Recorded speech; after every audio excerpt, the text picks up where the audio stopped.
Good day, children. I am Mrs. Sulin Rodrigues. I hope all of you are fine and keeping in good health by the grace of God. Today, I will be teaching English, Unit 2, Chapter 1, which is a poem titled Animals by Walt Whitman.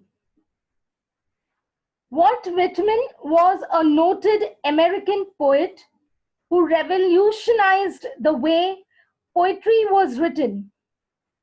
Now, in the traditional style, poetry had rhyme and rhythm.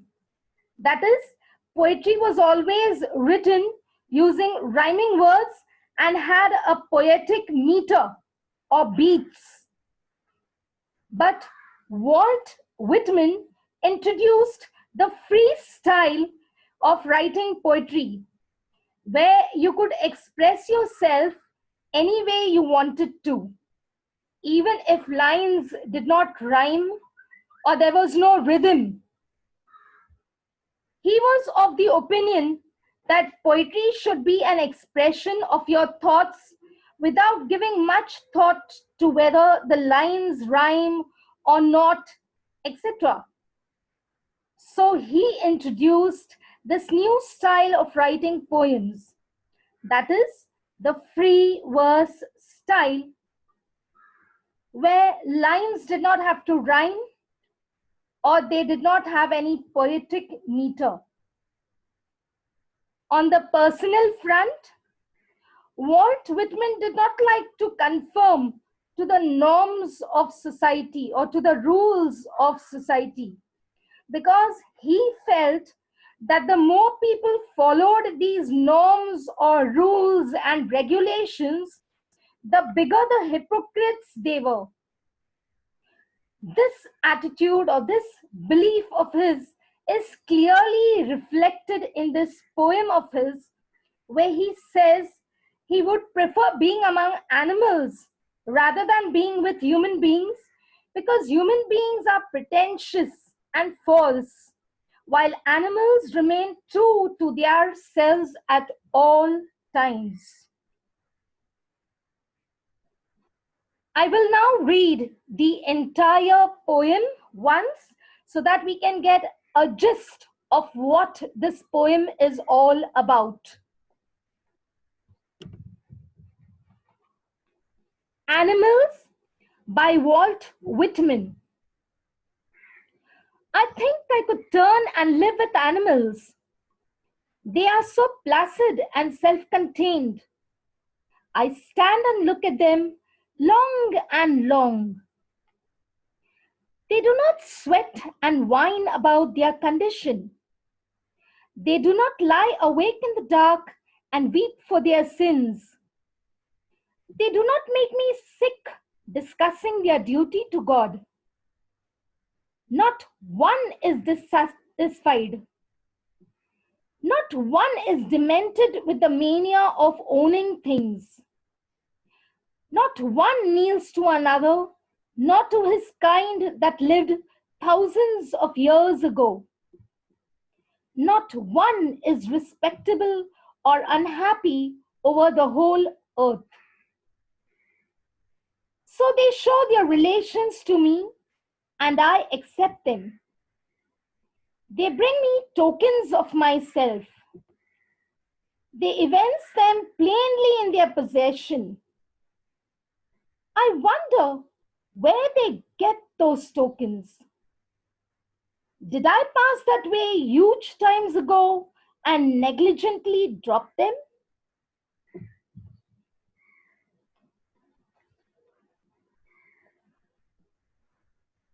I will now explain the poem to you part by part. I will begin once again. Animals by Walt Whitman. I think I could turn and live with animals. They are so placid and self-contained.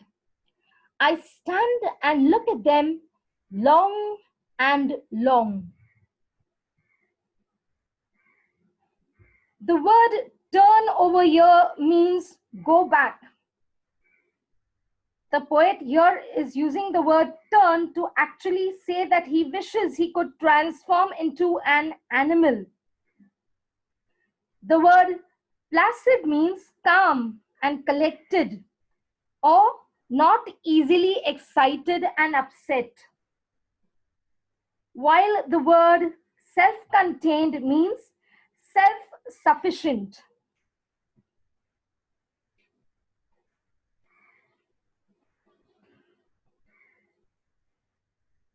The poet expresses this wish or this preference of turning into an animal. He says that he prefers being among animals.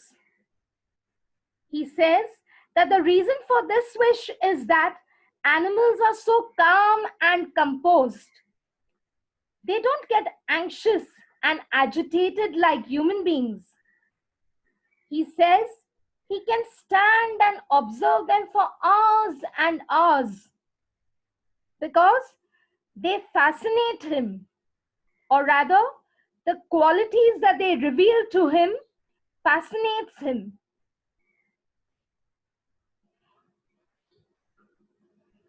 The line, they are so placid and self-contained, is a personification because animals are given the human ability to be calm and composed, which is actually a human ability or a human quality. The line, I stand and look at them long and long, is an example of a repetition because the words long and long are repeated to make the line seem more poetic and also to emphasize on the fact that the poet could stand for a long time just observing animals and the qualities that they reveal to him. We move on to the next three lines. They do not sweat and whine about their condition. They do not lie awake in the dark and weep for their sins. They do not make me sick, discussing their duty to God.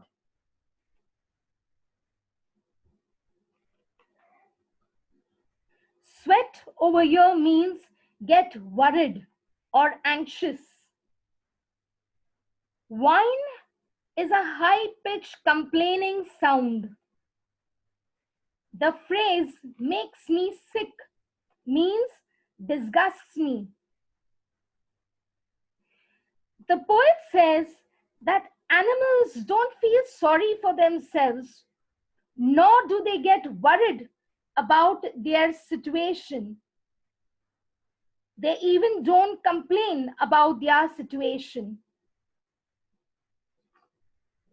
They do not have to toil too much because animals are not greedy and they do not complain about their condition because they learn to adapt to their conditions. They do not spend sleepless hours disturbed by their guilt of their misdeeds or of their sins. And they do not disgust the poet, boasting about how prayerful and religious they are, unlike some human beings who make a big show of how religious they are.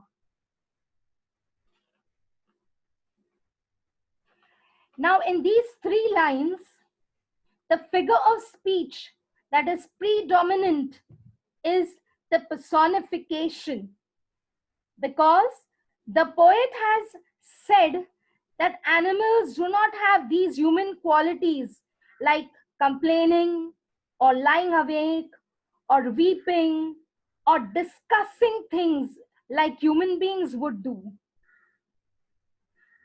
The line, they do not make me sick, discussing their duty to God,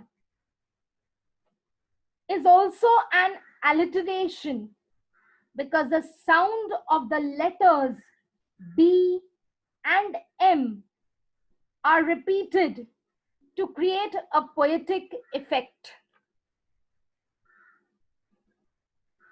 I will read the next few lines. Not one is dissatisfied. Not one is demented with the mania of owning things. Not one kneels to another, nor to his kind that lived thousands of years ago. Not one is respectable or unhappy over the whole earth. So they show their relations to me, and I accept them.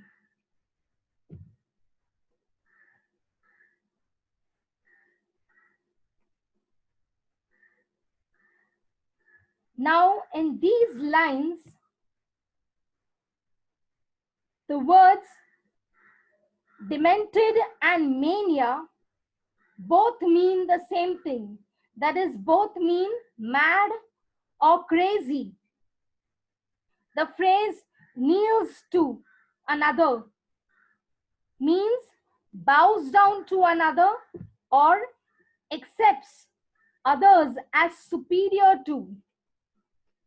The phrase nor to his kind that lived thousands of years ago refers to ancestors. The word respectable means demanding respect. The poet continues to say that not a single animal seems dissatisfied. He says that though they are animals, they do not behave in an irresponsible manner, madly craving after worldly things, materialistic things. He further says that no animal considers another animal as superior or inferior. Neither do they worship or pay homage to their ancestors. What the poet is actually trying to say is that human beings either bow down to others or they make use of their family name, their lineage, their ancestry in order to get what they want. But animals don't do this. They don't make use of these things to get what they want. He says that not one is respectable, which means that not a single animal demands that other animals respect them. Nor do animals seem to be unhappy with the condition that they are put into or the situation that they are put into. The animals reveal themselves to the poet as they are. And so the poet is very happy to accept them and see them as they are. He says that he likes to see them just as they are.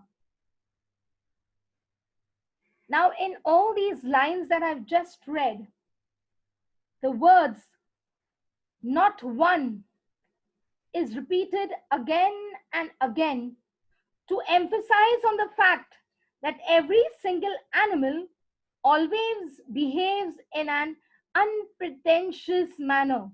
That is, they don't behave in a false manner. They're always true and reveal their true selves. Because all these lines have these same words repeating again and again, these are all an example of repetition.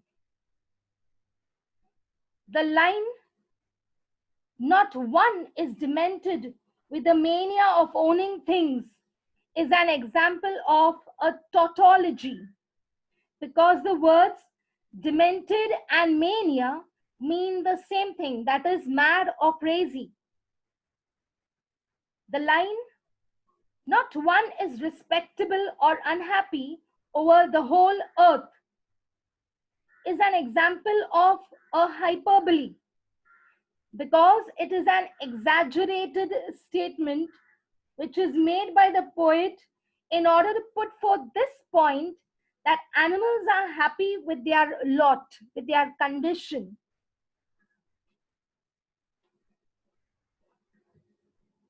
I will now read the last few lines. They bring me tokens of myself. They evince them plainly in their possession. I wonder where they get those tokens. Did I pass that way huge times ago and negligently drop them? The meaning of the word evince is to show or to indicate or to reveal or to demonstrate. The word tokens over here refers to virtues or good qualities. The word negligently means carelessly. Now, in these lines, the poet says that he wonders how animals came to possess those wonderful qualities or those virtues that actually human beings should have had. When he says I, he's actually speaking about the entire human race. So he wonders whether, as man evolved and became civilized, man or human beings carelessly gave up all those virtues and good qualities that they had and good values that they had, assuming that they didn't need these good qualities anymore. While on the other hand, animals still possess those qualities. Now, this line, they bring me tokens of myself, is a personification, because here animals are given the human ability to bring things.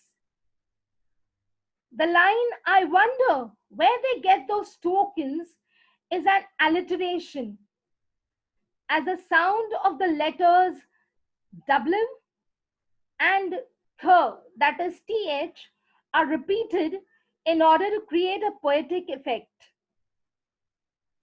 Did I pass that way huge times ago and negligently drop them? Is a rhetorical question. A rhetorical question is one where the answer is already understood from the question itself. It is one which does not need any answering, actually, because we know in this case that human beings have really given up values and virtues. They have negligently dropped away those values and virtues that they should have had long time ago.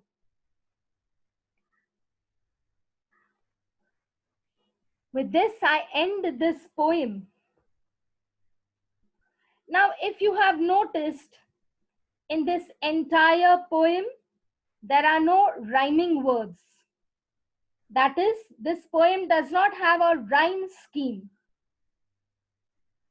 It also does not have any beat or any poetic meter, which means that this poem is written in the free verse style.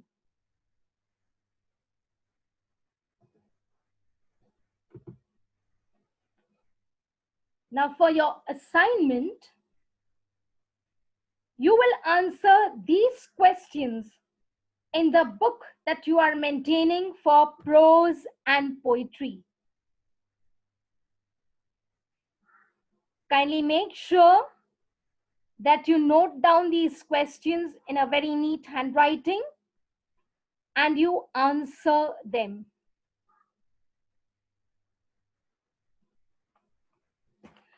That's all, children. Thank you and have a nice day.